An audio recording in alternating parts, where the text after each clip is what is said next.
Dear members of the media, as you know, I've just returned from visits to Syria, Jordan, and Cyprus. In Syria, I saw a country beginning to emerge from years of devastation. The international community must match that hope with action, including the full lifting of sanctions and sustained support for recovery. My visit to Cyprus showed that in a rapidly changing and increasingly volatile region, the search for solutions is more urgent than ever. Based on our discussions on the way forward, I decided that I would convene another 5+1 meeting after adequate preparations on confidence building, methodology, and substance, taking into account the convergences already achieved. We will work in consultation with the two sides and the guarantors to create the conditions for the meeting's success.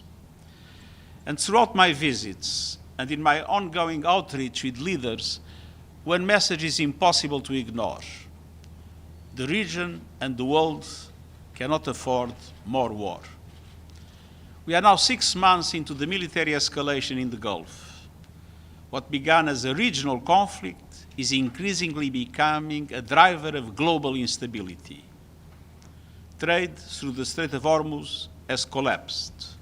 Energy markets have been upended. Prices of food and key fertilizers have surged. Supply chains are buckling. Around the world, we see families struggling to put food on the table, farmers unable to afford basic inputs, and vulnerable countries pushed closer to the edge. The World Food Programme warns that as many as 45 million people could face acute food insecurity as a result. And rising prices and slowing growth threaten to push millions more back into poverty. The only good news in recent days is the announcement by the US President of an agreement for Hamas to relinquish their weapons and for Israel to withdraw its forces from Gaza. Let me be clear, the fighting must stop on all fronts in the region. International navigation rights and freedoms in and around the Strait of Hormuz and Bab el-Mandab must be fully restored, and diplomacy must prevail. Dear members of the media, conflict is not the only force placing people at risk. Even as we grapple with war and instability, another crisis is accelerating, one that respects no borders and is devastating lives and livelihoods across the globe. 2 months ago, I warned that El Niño was arriving on our doorstep. Now it is inside the house and turning up the heat. We have already endured a summer of extremes, record-shattering heat domes, apocalyptic wildfires raging in Spain, France, and far beyond, thousands of lives lost in the scorching conditions, and global sea surface temperatures with records in June and July. But according to the latest science, this is only a warm-up act. New forecasts released today by the World Meteorological Organization provide a stark picture of the period from August through October. El Niño is strengthening, adding fuel to a planet already on fire. The Pacific waters driving it have never been this warm, this early in an El Niño, and temperatures are still rising. Today's latest news indicates sea surface temperatures in key monitoring regions to average nearly 3 degrees Celsius above normal. At the same time, WMO's outlook shows that through October, nearly every land area on Earth is expected to be hotter than normal. Taken together, that risks shattering every seasonal record and driving even more severe effects worldwide. We are in uncharted territory. And El Niño does not bring it alone. It profoundly affects the world's rainfall. India's monsoon is already running well below average. Forecasts point to worse ahead for a subcontinent where more than 1 billion people depend on the monsoon. Hotter and drier conditions are forecast from Central America and the Caribbean to parts of South America South Asia, the Southwest Pacific, Europe, and Africa. The verdict is clear. The climate crisis is in overdrive. Extreme heat has long been called the silent killer. Yet even that description may understate the crisis because its deaths are vastly undercounted around the world. Many fatalities linked to extreme heat are never recorded as such, even when heat plays a decisive role. What we do know is deeply alarming. It is claiming lives on a growing scale, day after day, in every region of the world.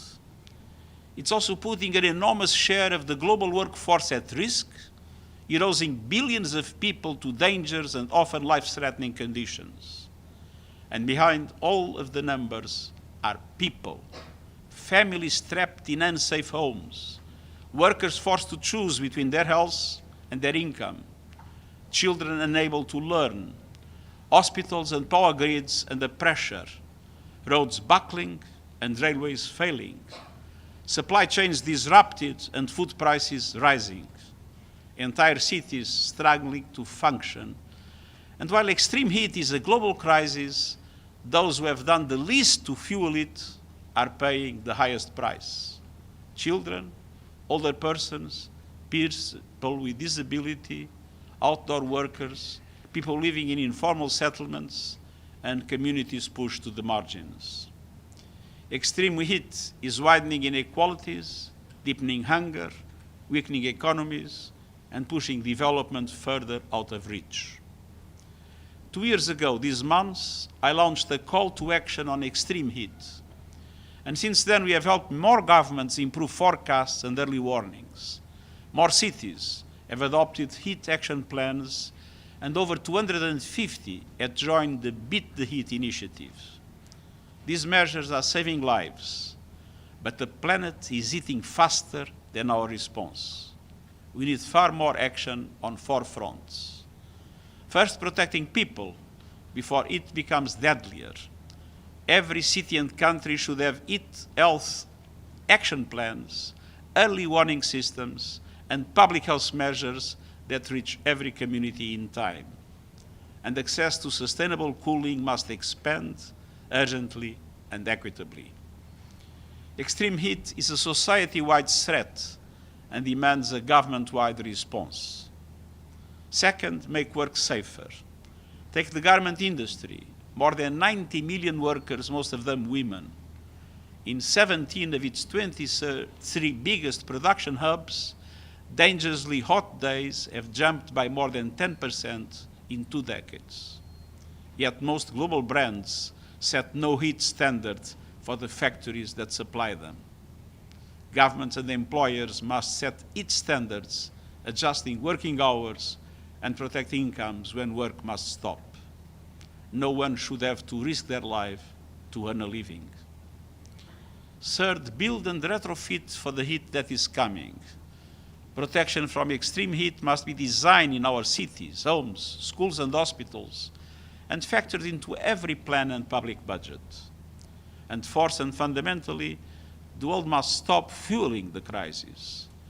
We hear much about record heat, drought, and wildfires, but not enough about the real change that is driving these events, the accelerating climate crisis powered by fossil fuels. It's time to stop treating each disaster as an isolated tragedy and recognize the systemic risk that is unfolding before our eyes. And make no mistake, the costs of fossil fuels are measured not only in climate disasters, but also in energy insecurity and geopolitical instability, as we see playing out today in the Middle East and beyond. Every new fossil fuel project approved today makes tomorrow heat waves more dangerous and our world less secure. Yet some governments still plan to produce more than twice as much fossil fuel in 2030 as the 1.5-degree limit allows. And fossil fuels still enjoy trillions of dollars a year in subsidies and underpricing. We are spending too much public money fueling the crisis and too little protecting the people from it. More coal, oil, and gas will lead to a more combustible future. Today's findings show that extreme heat is not a future threat. It is here. It is becoming more dangerous, and unless we act to protect people and tackle the root causes of the crisis, it will become deadlier still. The warm-up act is over. We cannot afford to wait for the main event. Thank you. We'll now turn to questions. First question goes to Edie Lederer. Thank you very much, Mr. Secretary General. Edith Lederer from the Associated Press, and have a good summer. Since the climate is getting more extreme, especially with a super strong El Nino, why do you think world leaders and the public are paying less attention and don't make it more of a priority? And what could the United Nations and others do differently to change that and put it really on a front burner?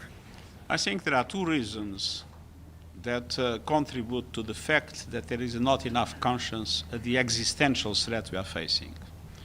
One reason is that we are all extremely absorbed by the dramatic security crisis, namely the war in the Ukraine, the complex war in the Middle East, situations in Sudan, and many others that permanently attract and mobilize the international public opinion, forgetting other aspects that are sometimes an even more dangerous threat. And second, because there is a deliberate campaign, namely by the fossil fuel industry and some countries, in order to pretend that the problems that we are witnessing indeed do not exist. And what the UN must do is be more and more active in addressing this challenge, in naming the situations as they are and the responsibilities as they are, and mobilizing the public opinion to tell governments it's time to recognize this threat as an existential threat to us all that is killing lots of people and creating enormous problems to the most vulnerable people and communities. Hello, Mr. Secretary General. Gabriel Elizondo from Al Jazeera English. I wanted to follow up on something that you mentioned in your remarks. You said that in the last few days, the one or only bit of good news was the announcement by the President of the United States about a deal for Hamas to disarm and Israel to withdraw. My question is, I think everyone would agree peace in the region, it would be a good thing, but as you know better than anyone, implementation has always been a challenge. What is your message to both parties, but specifically to Israel? We're already hearing, while Israel has not made a formal announcement yet, we're already hearing that Israel is very skeptical of this and already signaling that they will not withdraw until Hamas gives up its weapons. How do you see, what's your message to specifically both sides? It was announced already that there is a roadmap to implement these objectives. That roadmap must be followed without any question, skepticism, or determination to undermine it. Now is the time for both sides to implement what was agreed. Georgia? Thank you, Secretary General. This is Georgia Garantzioti from Greek National Television and Cyprus News Agency. What would you mean by meaningful, adequate preparation for a 5+1 meeting on the Cyprus issue? Thank you. Exactly that. I mean, we had several meetings of the 5+1 that were not able to reach conclusions because they had not been well prepared. This time we need to prepare well the next meeting in order to make sure that it leads to a solution. Thank you so much, Secretary General. This is Ephraim Qusayfi with Arab News Daily. On the complex regional war in the Middle East, as you call it, a recent development, the attack on Saudi Arabia by Iranian-backed militias in Iraq. How worried are you that Iraq is now being dragged into being a proxy in this war? And what would you like to see the Iraqi government do or act in the face of this I threat? think the Iraqi government has indicated very clearly their wish for Iraq, first of all, not to be instrumentalized by anybody, and second, for the state to have the monopoly of the use of force inside Iraq. And we fully support that determination of the government of Iraq. Secretary General, it's Pamela Falk from U.S. News and World Report. Also have a good summer after this. My question is about the food insecurity aspect of what you talked about the heat issue and increase in heat. Will you be amping up the support for the World Food Program, and when do you see a leader, a permanent leader, appointed? There's the U.S. nominee Luke Lindbergh, and there's Karl Skau, who's presently in place as acting. Thank you. The process is moving, and is moving naturally, and it will conclude in the right moment. We all want WFP to be very effective.